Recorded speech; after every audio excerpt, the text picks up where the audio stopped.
So I'm practice because of to make myself peace and calm and happiness. I would like to feel happiness in my life. So that's why I'm practice and let it go everything to make my mind empty. So I don't need anything at all. But now because of I am a monastic and uh, even though I don't need anything at all, but I'm also still human being. So I still need some of the basic things. So maybe I wish to attain in my this life. So should practice more. I wish. Sadhu.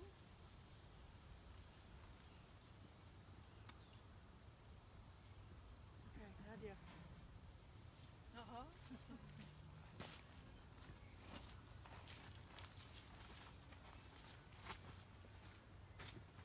I hear. Hello. Yes. I hear the question quite a lot, and I'm gonna share the way I answer. Basically, based on like because I'm answering in the way of Abhidhamma that if the mind is a journey of getting from 1 to 121, this journey is still a long way to go, and we need a tool to survive during this journey. And thinking of Alahat Tapala is the last level where we could call ourselves impermanent or seeing or realizing impermanence as anicca dukkha anatta that we could see in that period, but we're not seeing it yet. So some of you still have to have a family, still have to go to work, and in this journey it's still so long.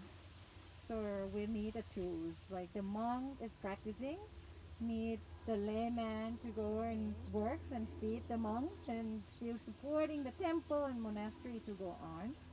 So we still need one the other and working together as a team to help each other to see that the last stage.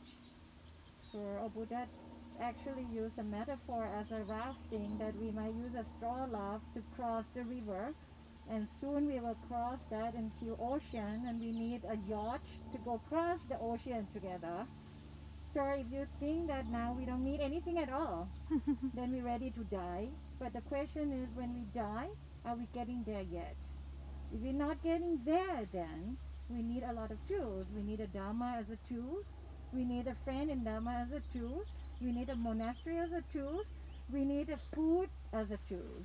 So let's work together because we need a lot of tools. And since we have all these tools, we hopefully we get to that the end and don't have to work hard together. End of it, I hope to. But I don't know if this life, I hope always that it's going to be this last one to go, this long journey. And I'm so happy that we're all together in this journey together. Where I answer.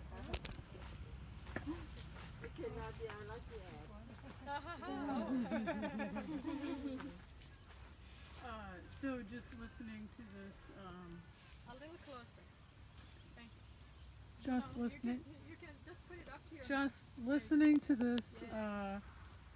just giving me some insights into more just my personal practice, why I practice, because impermanence is dukkha, and there's a lot of dukkha in this earthly life, and when I practice, I can develop some insight that gives me some relief from dukkha and is uplifting in my life. Thank you. Sadhu. Well, I also like to add another angle at looking at the impermanence. Because I'm a biologist, I see that impermanence is a state of a natural state of everything, that everything really about our existence and every existence that was around us. No matter how beautiful, how peaceful it is, you can see that beautiful roses bloom And pretty soon, part of the impermanent is going to be getting old and falling apart. And so are us. Like everything that we have will have its own metamorphosis. So it's natural. So when we actually pay attention or be aware of the nature of all things, and we getting our own mind and consciousness to be connected to this central law of the universe, I think that we it will make our life more easier and more in tune with everything that is changing, and it's a reminding for us to not be too attached, to what it is that we have now, because in the next minute, next hour, and the next day, and so on, it's going to change a little bit anyway. And before you know it, it's going to change a lot. So we don't want to be surprised then. It's just being attuned to this natural and biological state of all things. And I think that we just go along with the nature of all things. And I think we all going to make our life easier.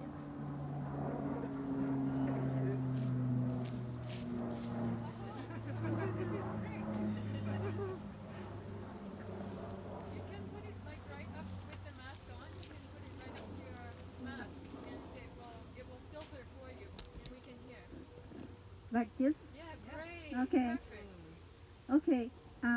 It'd be really nice or great, just like T was saying, that flowing down the raft in American River all the way peacefully to the ocean, right?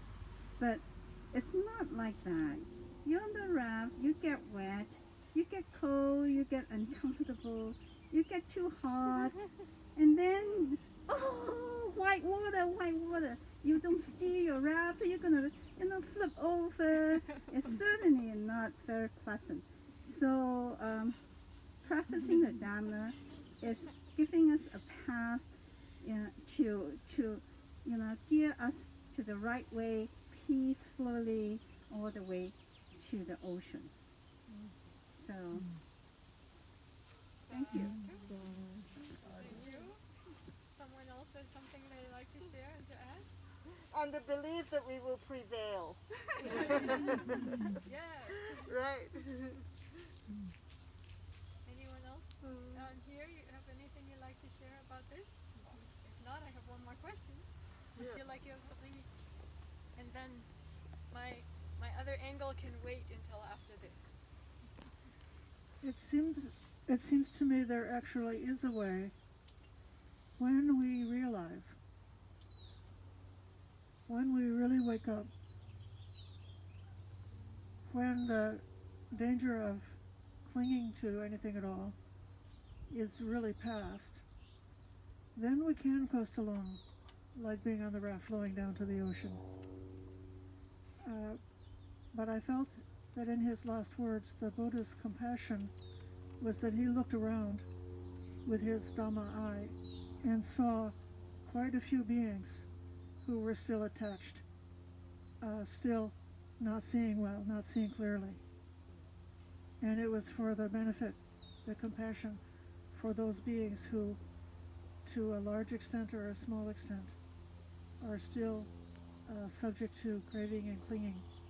For that reason, he encouraged them not to just be dull and just assume that things will work out, but instead to do that, to make that effort.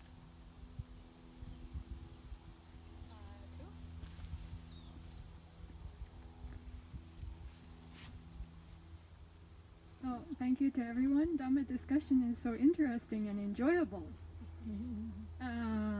So this leads to another aspect of the question, and I think what was said is like an excellent segue. So the Buddha, we understand, finished his work in terms of awakening He finished his work in terms of ending all of the causes of suffering, all of the causes of ignorance that could be ended were ended. And then I talked about the Brahma Sahampati, but then also many of us who have been involved with the revival of the Theravada Bhikkhuni Sangha know that there's another part to this story. Not with the Brahma Sahampati, but with Mara Deva. Then suggesting to the Buddha after his complete awakening that he just like flow down the river out to the ocean and just be done. Just be done with it, right? So then this question is, then why? Why exert himself so much? The other Arahantas also. We think about Sariputta, Mahamoggallana, Khema, Upalawana, so many of the great Arahantas, 500, 2,500, thousands, 10,000 Arahantas. Then even the Buddha, after their awakening, directed them to go out in the world, saying, what is it, in some, Bahujana Hitaya, Bahujana Sukhaya, don't let any two of you even go in the same direction. Go forth for the welfare and the happiness, the benefit of the world. So this was the Buddha's direction then to the early Arahant Sangha.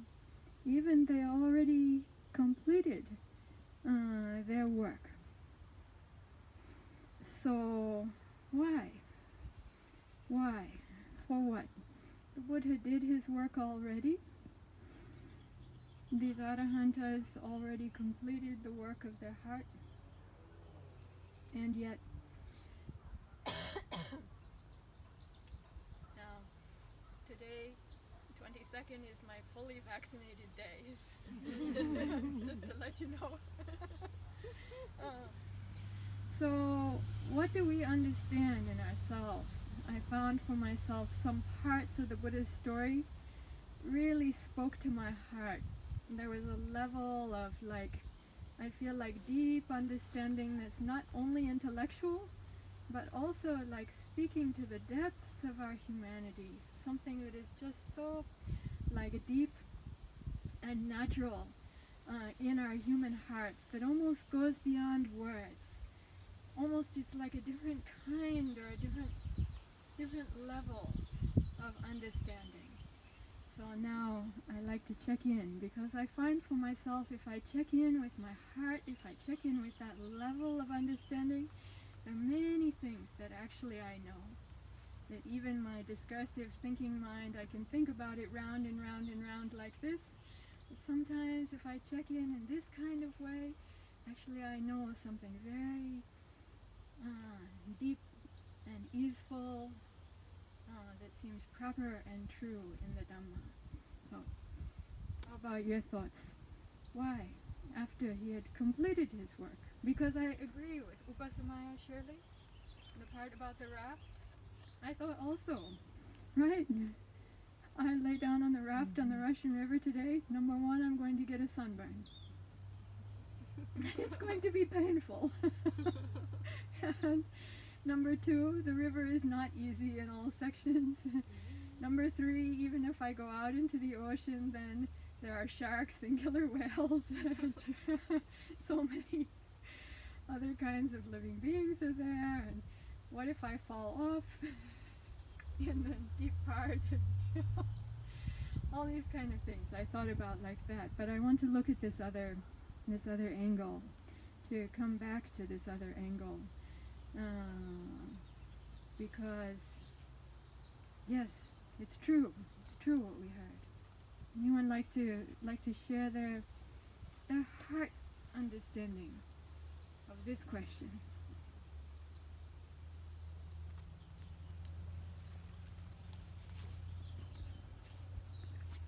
What comes up for me is, how could you not how could you not want to go out to the world to teach out of a sense of compassion or love for humanity?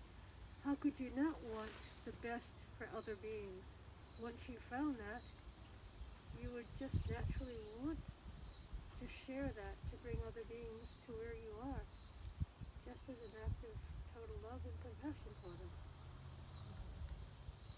I don't think you'd really have a choice in that. I think you'd be so drawn to that.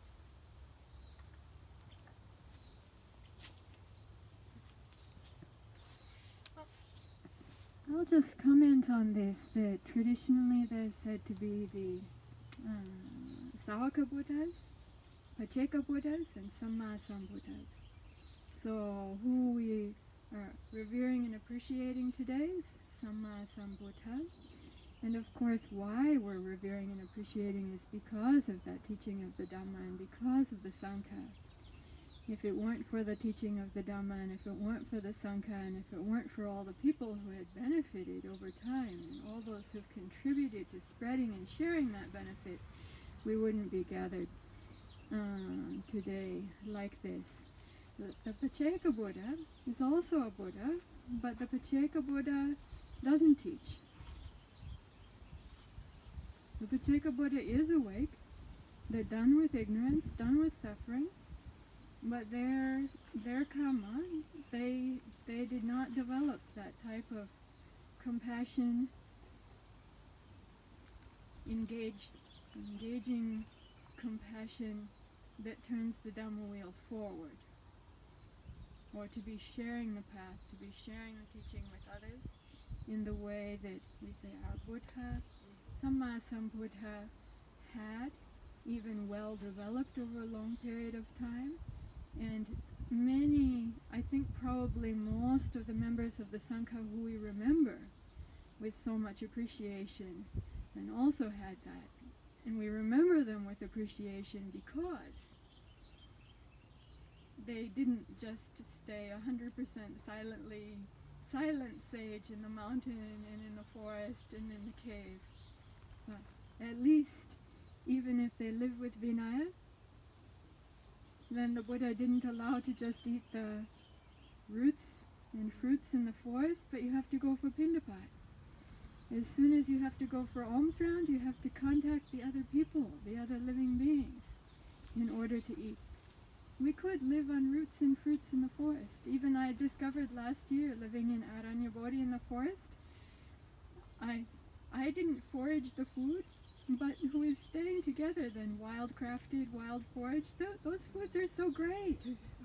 So much good natural power and energy. It's really wonderful. I contemplated about this. The Buddha didn't allow this for the bhikkhu and bhikkhuni. We must receive our food from someone else. That means then we have to have that contact. Our lives must be connected with one another, and then the benefit of our practice, when that contact is there, has to be shared. And then also, when I heard from the members at the end of winter retreat time what was inspiring to them, I was so surprised. I asked them to write a sentence or two or a paragraph about what was inspiring to them. I expected that they're going to write about their great meditation. They're going to write about some great understanding that they had in Dhamma. It's not that they didn't have a lot of Dhamma contemplation and wonderful meditation time, but many of them actually wrote about their inspiration that came from the people who were coming to offer the dana, and how motivated they were when they saw these people even came from afar, under difficult circumstances, with their light in their eyes shining bright, looking with smiles, offering their home-cooked meal, and then they felt this inspiration and encouragement arise. Yeah, I read all of those that they wrote honestly and sincerely. And how interesting is that? Because then I heard from the other friends, oh, it was so special for us, so different than our life at home, to come out into the forest and just the kind of feeling that I get to look at the robes and different ambiance, different way of being, different way of speaking of the monastics, then I feel like I came back into myself, back into my heart. I feel like there are right and true things in our world that are worthy, that are noble, that are honorable. And if I can support this, if I can be a part of this, then I have confidence there's something good in our world. They, on the other side, then they mention this kind of thing. Right? So I just wanted to share that with you, because even like on this side, and how that merit gets exchanged, shared with one another, and that encourages and supports one another.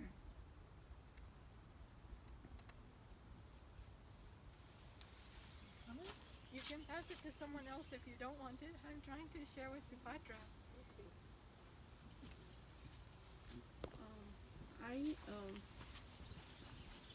I have a question. A little bit still on the last subject.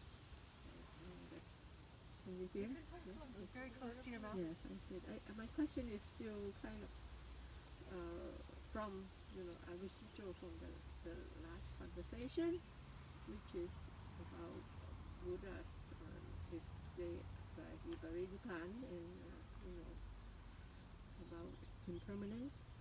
And I tend to be a person who's sometimes just melancholic. And so in my melancholic mode, I would think about people that I know, that I love, that has passed away. And now more and more of people that I know and love pass away. And some of them, like my father, passed away so long time ago that I almost kind of forgot about how he is or who is sort of far in my memory. And so it makes me sometimes can't help feeling melancholic and thinking that where are all those people, right? Are they, okay, they were all reborn, but where are they? Where did they reborn to? Will I ever see them again? Or should I even think about seeing them again? Or whether or not are they really reborn? And it would be so nice if I can believe like Christians, that they're all there waiting in heaven, waiting for me to join, right? So I know for certain that I'll join.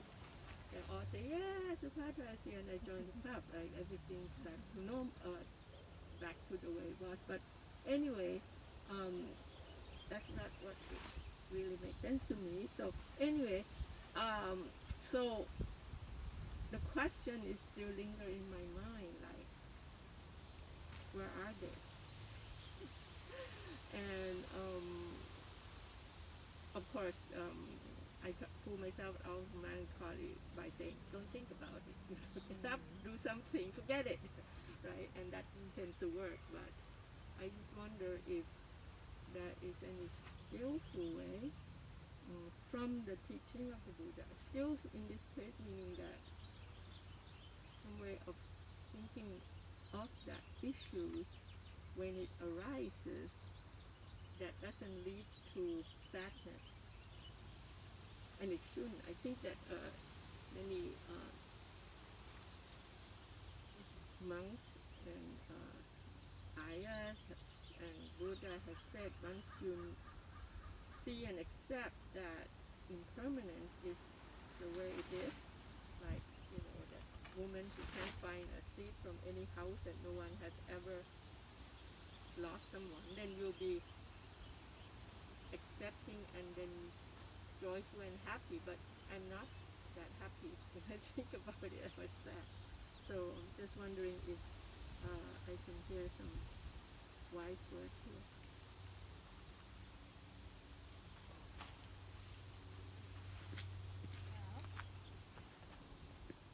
I want to check if there's anyone who would like to speak to this, because this is our time all together. And I'd like to add something to Subhadra. Please. From this. And then Anagarika Tahira. Yeah. Okay. Thank you. So I think the more I think, I didn't used to believe this and think about this, and I used to think that, oh, all the Buddhists talk always talking about the karma, the Dhamma, the karma, you know. But the longer I live, I kind of a circle. I used to think, oh, I can have a control on everything, you know. I can change, I control this, that. But at the end, I now come to believe that that our own deed, the karma, is the beginning of everything. And even our birth and our life in this time is still the result of the karma that we have done before, which is very difficult to know what we have done before. You know, we just have to go along and embrace that concept. But just to think of the law of the cause and effect, you know, in a short term that we already see that, you know, everything that there was relationship, direct relationship between the cause and the effect in a short term. So therefore extend that beyond the time of our lifetime. And then I think that is helpful for me to believe in that power of the karma. And then you were saying that, well, you were hoping that maybe you can connect with your parents and people you know that you have deep relationship with. So you can think that because of our past karma, now we've come, it manifests in this life that we have deep relationship like parents, child, family members, and so on and so forth. And I think that is that much we can see, and then we can just rest upon that experience and say, and that is going to continue to the next stage, whatever that may be.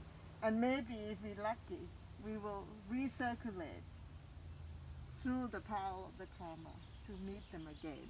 So that makes me feel better that perhaps it could happen.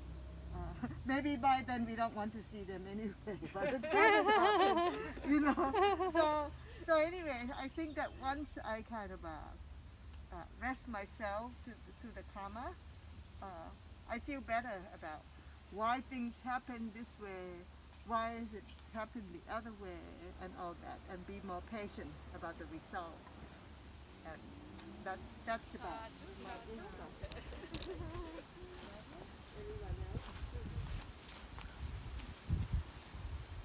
The question, hello. The question is, we remember one uncle that his son passed away almost 3 years, and he's still sad because he doesn't know where his son goes. So he came to my home. So again, I have him read these words that it come from Abhidhamma, that what is a malana is a die. What does it mean? The first word is Tuti Lakanang, is to rebirth.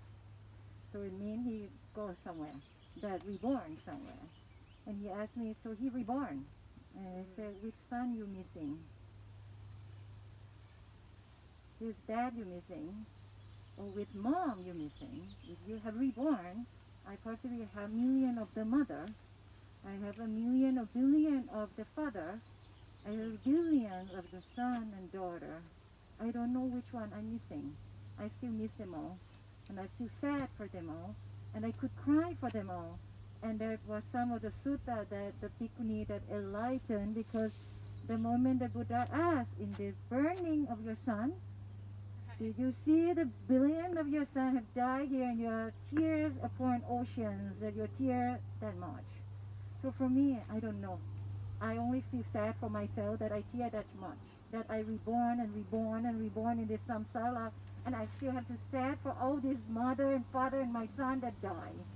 So I want to actually feel suffering about myself. And I feel suffer for you, that you still suffer for your son. But I hope that you will work hard and get away of this samsara so that we don't have to be sad anymore. That's what I answered him, and he walked out, and from then he never sad about his son. I'm happy. And he worked hard now that he still go to the temple in Fremont, and I still see him work really hard. And I'm happy about it. And I hope that will help. It'll be helpful.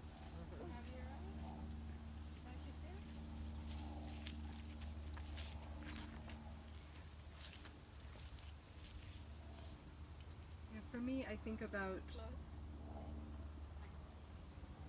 the people who I've been very close to and have been really important in my life and who have died or have moved out of my life. Like I lost my mom like 6 years ago, and for me, I really think back to kind of what made those people so special to me and what that relationship meant, and it was about, you know, bringing out very positive qualities in my heart and, you know, in a way like sort of seeing positive things in myself that arose from that relationship with them and seeing things that I admired about them in the world and the positive things that they brought to me and to others, and feeling like even if that person is not in my life, all of those positive qualities can still be present now, and I can think about bringing those up and sharing them with others. So there's a way that it feels like that particular relationship may no longer be kind of active in my present life in the same way, but all of the positive things out of it can still be part of my life now. Sadhu. What about the ones who died who you had negative things with?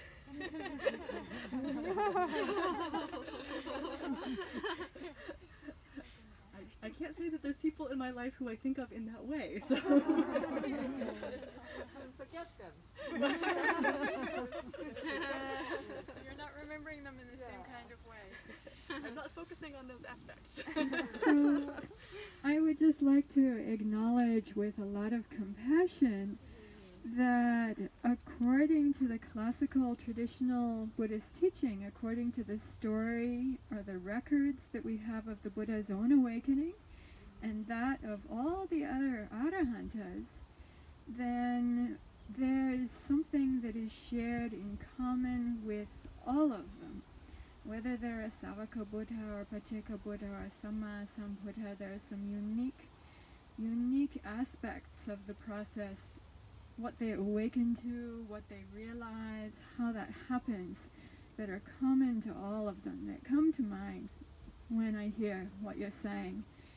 And according to this, then these things that I'm thinking about right now, I'm thinking about, they're called Te Vidya or Tri Vidya. Pratrai Vidya, Pratrai Vidya, I think, if I remember right. So in the Buddha's context, then there are the 3 Vedas, kind of 3 knowledge teachings passed down, but the Buddha, for his own awakening experience, talked about 3 other Vedas, or 3 other Vidyas, 3 other main kinds of, or experiential kinds of knowledge, process knowledge that is gained in the time of awakening. And the other side of the knowledge, the vidya, is the avidya, which of course we say is the ignorance. And I think I feel in this compassion for the sense of the pain of ignorance, the dukkha of ignorance. We suffer because we want to know why, who, what, why, where, when, how, and we don't know. And it pains us. We want to know for whatever reason. I can't say why for humanity we want to know these things, but it's so normal and natural for human beings that we want to know these things. And because of ignorance, it's hard for us to know, and it pains us. And we feel difficult and pinched and sorrowful and even depressed and despair because we want to know, but we can't. It's like, why, how, who, what, when, all of these things. And we feel the pain and the suffering of that ourselves. And I know for myself, I used to feel that, in fact, a lot more. I remember the time of, can you help me with this? Entering the 3-year retreat. And I remember that this is one of the things that have changed during that time. A significant at that time, then also, really I felt so much my striving, my dedication and striving was so much like I don't know. And I want to know. I need to know. I'm searching. I'm applying all my life's energy to try to find out, to try to gain the knowledge, to gain the wisdom. And then I hope that that would be able to then like release the pressure in my heart from that ignorance and doubt and confusion and wanting and seeking and striving and clinging and all of that. So then just to recognize that in the knowledges of awakening, those three knowledges, then two of those three are about just this. This is what they're about. And these are the super knowledges, called the super knowledges of the Arahantas. They're also called like practically unfathomable. The Buddha says that if our brain, if our neurobiology, it actually says if the person who is not prepared for this kind of knowledge gains access to this knowledge, it might just be an expression, but the Buddha says their head will explode. Yeah, it's what it says in the sutta, that because they're not prepared for I feel like for a scientist, a neurobiologist, as I've studied a little bit about neurobiology before, it's like you need to condition your whole system of like how body and mind are working together. That all needs to be conditioned and like opened up and the connections made and particular things strengthened and established, and then you're able to hold the lights going on without blowing your fuse in a way. But if it's not well prepared, then the lights will go on and your circuits will be... I've seen some people with the meditation retreats also, they're like trying too much, too hard, too fast, and not well enough prepared. They cracked. It's like they got started to open up their mind, but then they couldn't handle it. They couldn't integrate it. And so then it became a breakdown rather than a breakthrough for them. So many of these teachings in this gradual path of practice, in this gradual training, foundations of merit, all of these things are there. They create the groundwork. They start to open the things up, start to make the connections. You start to contemplate many kinds of things further and further, then connect them in various ways in the path. The Eightfold Path is an integrated, very multifaceted, integrated path with all of its elements, then supporting the other elements, and each one is like enabling the others to be able to go deeper, right? They say that your sila is the foundation for your samadhi, and your samadhi is the foundation for your panya, but also you need to have a certain amount of panya to be able to even really understand what is sila deeply, and to practice it deeply, not just the form of panatipata veramani sikapadam samadhiyami. I undertake the precept to refrain from taking the life of any living creature, and then we walk out and we see the mosquito lands on our arm and right, and we're like, oh, yeah, so, yes, oh, it's so common, it's so normal. Or even we're in a difficult situation and we're like, we don't know, what is the sila in this situation, because it takes wisdom to know, and like I need to have that calm and clarity of mind, like that mindfulness and samadhi even, and feeling like it's not there, I'm not able to see clearly, I'm not able to understand clearly. So they all support each other, they facilitate each other. So then the deepening of your samadhi, deepening of your panyas, and deepening your sila, which then enables you to even further deepen in your samadhi and your panyas, how they're working together like this, yes? So then, for oneself, to be able to understand the who, what, when, where, why, how, this is really the first of the super knowledges, practically unfathomable, but for the Arahanta, not unfathomable. So deep to be able to see, as Susie was imagining. You know, we can, in theory, we can understand, okay, we can see causation in the short term, and then we can understand that extends to the medium term, and we can extend our understanding that extends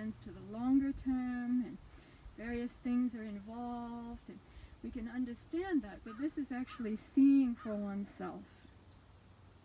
And then seeing for themselves, gaining that understanding, really truly understanding for themselves, the what, the why, the how, the when, the where, all of that for oneself, they completely realign and they become reconciled. And this is part of them like ending that endless perpetuation of the karma, out of ignorance, seeking, seeking, seeking, never completely being able to find what they're seeking for, ends right there because they see and know for themselves the causation. And not only in the theory of causation, they see the details for myself for so many lifetimes. This is how all this happened like this. And then they're feeling unresolved, feeling like needing more, feeling unsure, feeling doubtful, that's perpetuating that seeking, is done. Dried up. Right there. That fire, burning, burning, burning, seeking more and more fuel, goes out. Right there. Because they see and know for themselves. But it's not only one-sided then. For the Tivija, then this is the first. The second then enables the same thing but with regards to all other living beings. So then if you think about your grandmother, your grandfather, this person or that person, your daughter, your son, your friend, whoever it may be, those people, all those people that we have doubt about and we're wondering about, and like, why are they like that, and why is our relationship like that with them, and why were they like that with others, and you know, the Texas Chainsaw Massacre, why did that happen? How do people get karma like that? And then you apply your mind to that question, that thing, and then you're able to see and understand all of that completely, properly, and clearly, and then you're like, I know. Now I understand. Now I understand. Now I see and know and understand for myself, and they become reconciled. Reconciliation in this case means all those kind of like threads of uncertainty and doubt and questions and not being completely balanced with it or sure. All of that just like comes back together and just settles down because they have the platform of being able to see and know and understand clearly all of that for themselves. And I see, even in small ways for myself in life, I can see how this happens. As Susie was mentioning, even like the close-up things that we can see via our reasoning. I experienced before that something happened with someone and then I felt strangely about it. And I'm like uncertain, why are they behaving like that? And why did they do and say what they're doing? And like really just, not understanding and not feeling well about it. And then later on, something happened and I came to understand what was going on for them. And I came to understand like why they did what they did. And I experienced right then and there with the dawning of that understanding and the kind of opening up my view and my understanding and my vision, that realignment and that settling right there. And those tendrils of those stringy, clingy things that are like psychologically are like hanging on. Those things all you can just, if you practice mindfulness of the body and mindfulness of the mind, mindfulness of feelings as well, you can just observe in real time how the shift is happening and how the realignment is happening and how the things come to be reconciled. And you're like, you can ask why? What happened? Because I understand. Because now I understand. Now I understand. Right? It's not an issue anymore because I understand now. Yeah? This is how we commonly speak about it. So I share this out of compassion because then the part about the karmic theory is then also, what for us might be theory, but for another is part of their super knowledge. Conditional causation. Conditional causation. How it works. It's not just one thing to another thing to another thing. I think this is why the person needs to be prepared, and why it's called practically unfathomable is because it's just actually so complex, but in another way so simple, because it's the same kind of law of conditional causation that's just happening with everything all the time. But what happens then is that this is not only a passive understanding, a realignment for oneself, settling, reconciliation, coming to peace, but when one understands the basic principles of how conditional causation is working, this is where the path arises. Because the Dhamma wheel, the Four Noble Truths, are based in this. 12-fold chain of dependent origination is based in this. The fundamental principles of how the path works effectively, not only for oneself but for anybody and everybody, the basic operation for how that works and how people, living beings, can engage with it effectively. If they only see that they have the wheel in their hands, then with a little bit of guidance, then they wake up, they're not just being carried away, they actually have the wheel in their hands. It's a kind of level of awakening, and then they realize also they have their foot on the gas, and they have another foot for the brakes, and they can put on the gas and they can put on the brakes as well. It's different than being in the runaway vehicle, just being like carried away inexorably, out of control, the way that so many people feel, right? But as soon as you have even that much level of awakening, then you feel you can engage proactively with the Dhamma at any point, any angle. It's possible, as long as you wake up enough to remember to do that. And you ask yourself, what is the Dhamma right here and now? What is the path right here and now? How can I engage the Dhamma with this very circumstance? And then the person starts to train themselves with what's called the higher training. Then they can really engage with the path at a whole other level, right? But this is out of compassion, appreciating this from my heart, in compassion. And also we understand about the big awakening Dhamma, how the path is working, and then also we bring that back to the very small, ordinary things that we can see for ourselves, we know for ourselves, we can recognize for ourselves in our life, in other people, in our own dynamics, interrelational dynamics. And when we recognize that, then we can see, yes, that's what this is.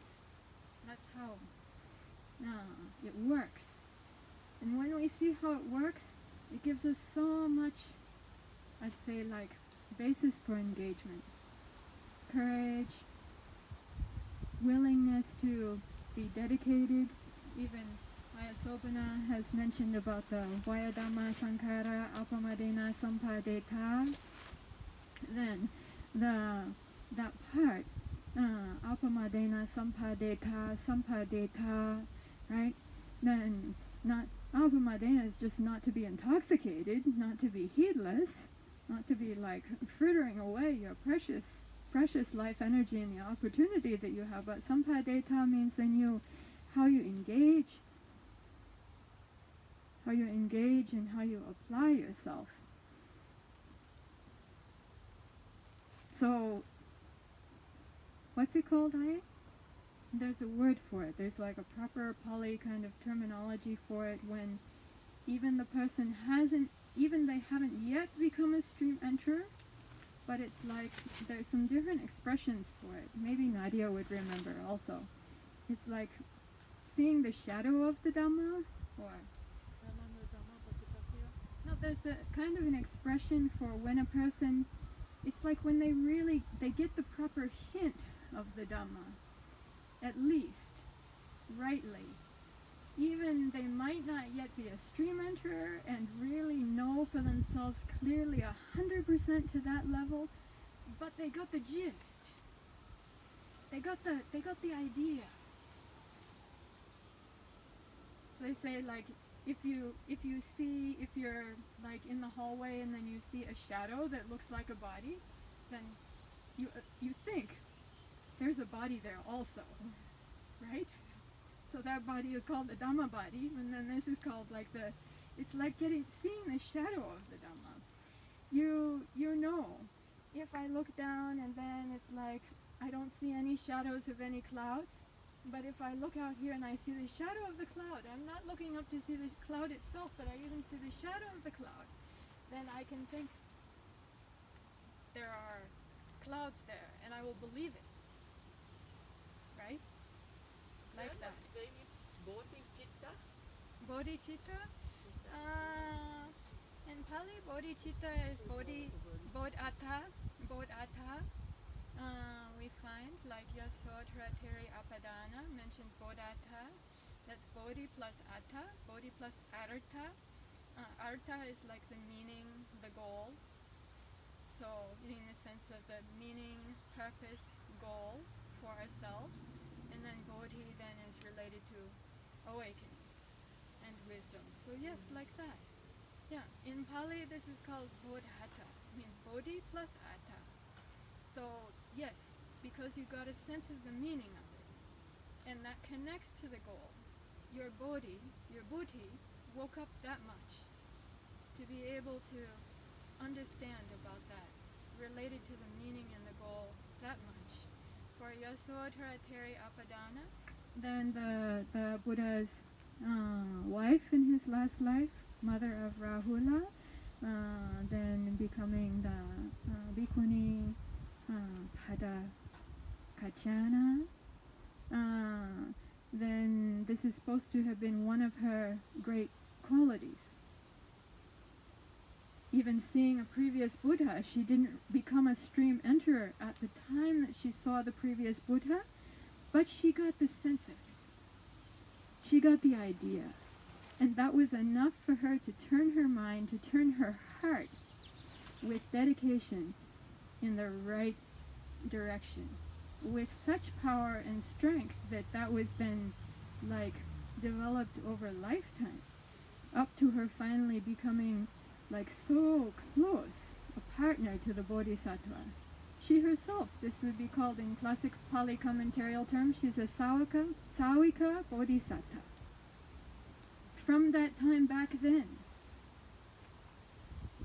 that moment of the Bodhiatta, from that moment, then also that Buddha at that time recognized that in her, could distinctively see that in her and acknowledge that in her according to the text. And we can experience with one another also, knowing one another as practitioners, even we have Dhamma discussion like this, we can see in the others, recognize their bodhi, how their intention, how their bodhi is like coming up and meeting the situation. We can see that. So we think, oh, maybe it's just a nice story they made up to inspire the people, but also we can see really how these things work. How this happens for the people in moments, how others can recognize that, who have the eye. So the principle is correct. We can know for ourselves. Whether somebody made any embellishment to the story or not, we may not know, but the principle is correct. How it works is Oh, thank you. So, I want to check in if anyone has anything last that they would like to share for our Dhamma Sakacha, Dhamma discussion time, because we've come up to the time that we plan to offer for this during this time now. And I want to just, does anyone have any final last? Yes, please,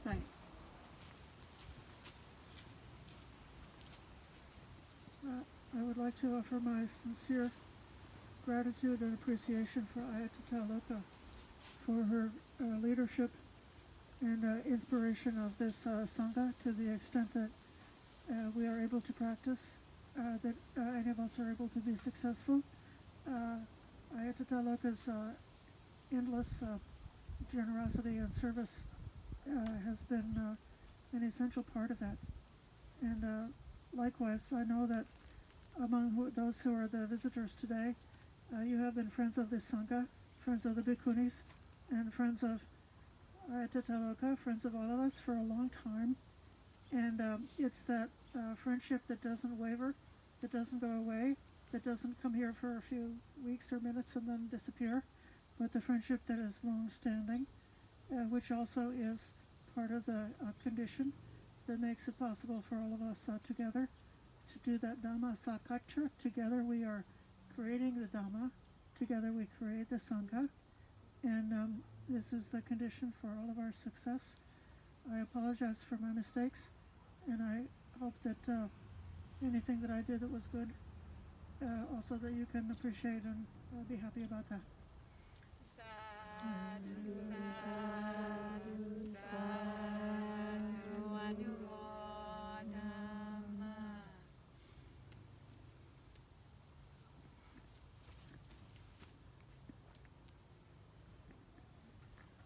I already talked a lot. So, did you have something?